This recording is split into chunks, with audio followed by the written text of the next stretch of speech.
കഴിഞ്ഞ ദിവസം ഏതോ ഒരു ഇയാൾ എന്നോട് പറഞ്ഞത് ഒരു കഥ കേട്ടിട്ട് കുറച്ച് നാളായി വീട്ടിൽ 3 സ്ത്രീകൾ മാത്രമുള്ള ഒരു വീട് സന്ദർശിക്കാൻ ഇലക്ഷന്റെ ഒക്കെ ഭാഗമായിട്ട് മറ്റോ പോയ ഒരു റിട്ടയർഡ് ഉദ്യോഗസ്ഥയാണ്.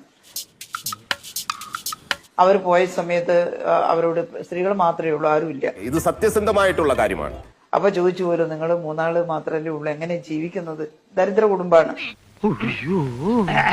അപ്പൊ അതിൽ പ്രായമുള്ള ഒരു സ്ത്രീ പറഞ്ഞത്ര, ഞങ്ങൾക്ക് പിറക്കാതെ പോയ മകൻ ഞങ്ങളെ രക്ഷിക്കുന്നു. എന്നിട്ട് അപ്പൊ കേട്ടപ്പോ പെട്ടെന്ന് എനിക്ക് തോന്നി, പക്ഷെ ഇവർക്കന്ന് മനസ്സിലായില്ല ആരാണത് ചോദിച്ചു പോലും. അപ്പൊ കേട്ടപ്പോ പെട്ടെന്ന് എനിക്ക് തോന്നി, പക്ഷെ ഇവർക്കന്ന് മനസ്സിലായില്ല ആരാണത് ചോദിച്ചു പോലും. മറ്റാരുള്ള കേരളത്തിന്റെ മുഖ്യമന്ത്രി, മറ്റാരുള്ള കേരളത്തിന്റെ മുഖ്യമന്ത്രി. എങ്ങനെയുണ്ട്? എന്ത് ചെയ്യും?